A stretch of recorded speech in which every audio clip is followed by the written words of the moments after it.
Yeah, my daddy was supposed to go to the league. My daddy was the truth. Like, for real, for real. My daddy was the truth. What happened?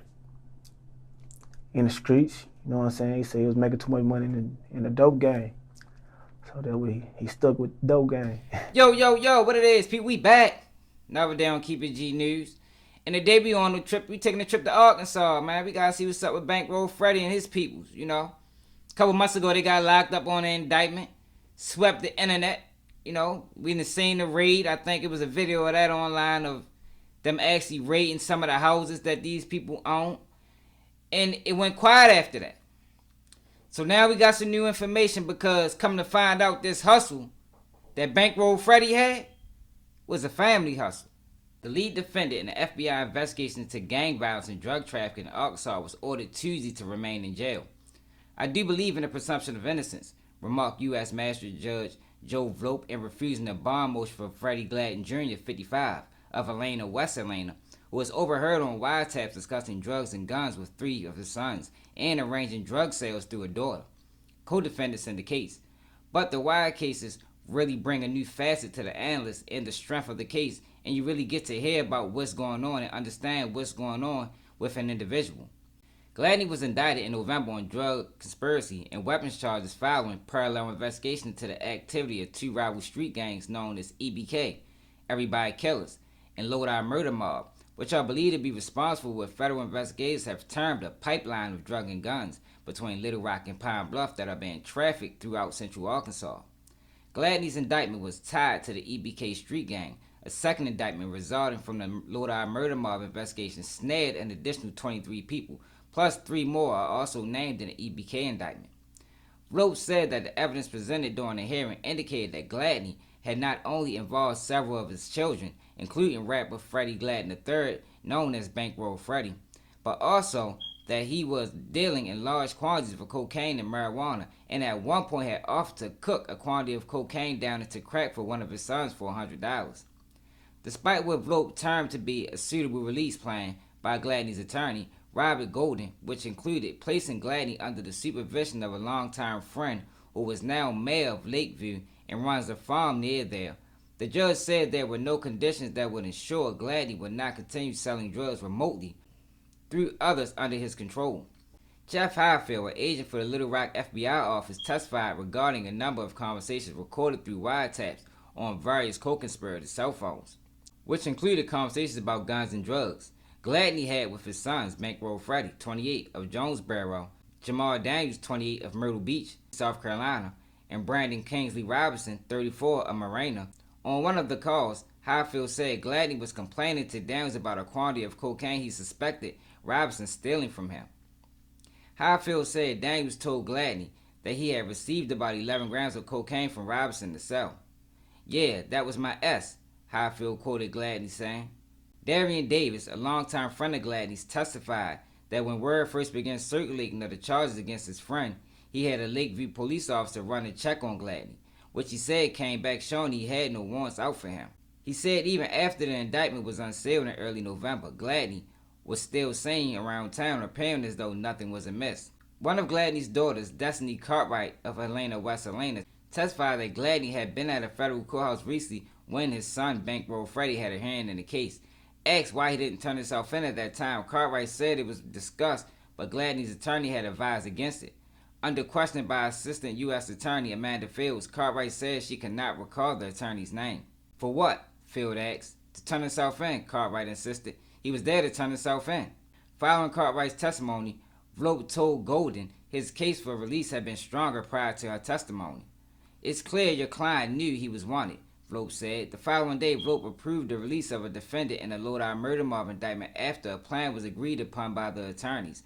On Wednesday, Vlope ordered Johanna Noko Clinkscale, 43, of Jonesboro, to be remanded to home detention and to submit to location monitoring by pretrial services. How many of y'all knew that he had other kids on this indictment?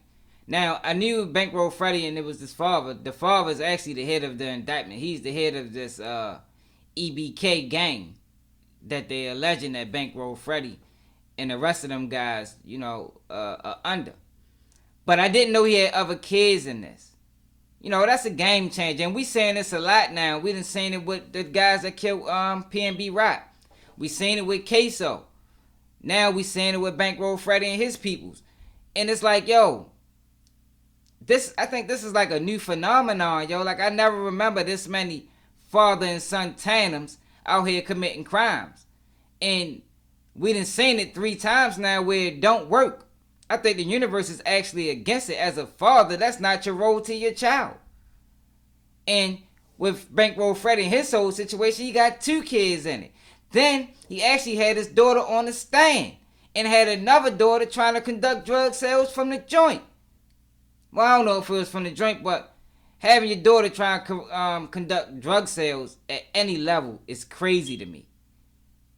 I think Freddie Gladney Jr. is very selfish, man. You know, why put your kids in this situation? You got the one daughter on the stand who just ruined his whole chance of coming home because she said too much. And that goes into, she shouldn't have been on the stand to begin with.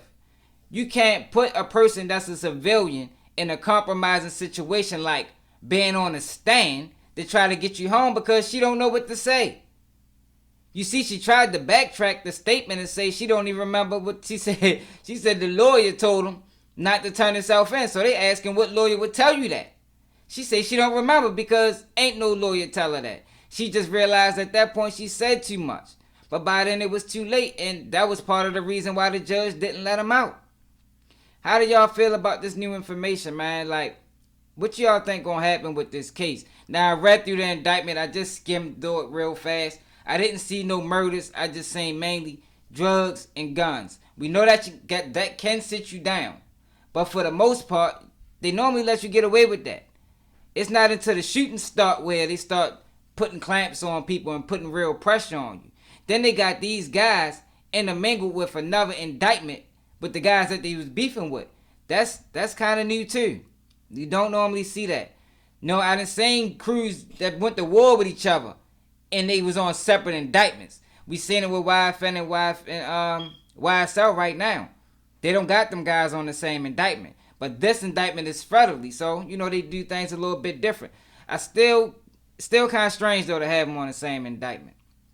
But I just think this just goes into the father being selfish, man, because he should have never had his kids living that type of lifestyle, even if that's what he wanted to do.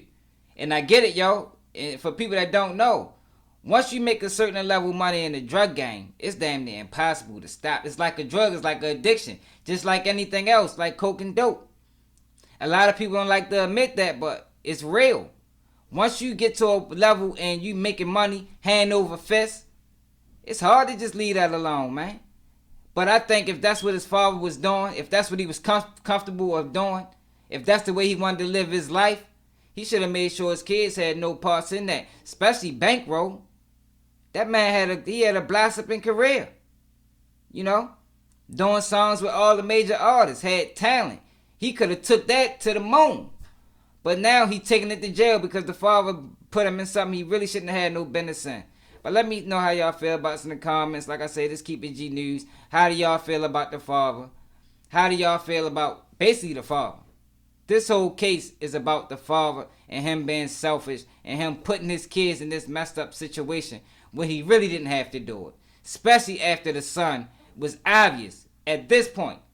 The son had a career. He was doing this thing. He could have reached success, major. But we done seen it before. I'm out.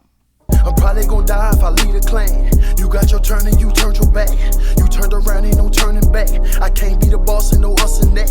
I'm bringing bow and I'm bipping with 2 times. I bought the Drake and the kid got a coupon. Make 20,000 a neck on a futon. Sitting out cause my brother in Jumon. Why you telling people you selling fentanyl? Why you telling feds you selling shit at all? Why you telling cops if you about to get it all? I'ma tell you now, then I'm already squeezing. You be dreaming about your dreams. I be living out my nightmares. I be missing out in bed. The other night she was right there. I be lurking with my bros. I be crying with my mom. She be praying to the Lord that I don't turn into a monster. You be dreaming about your dreams. I be living out my nightmares. I be missing Kevin Bay.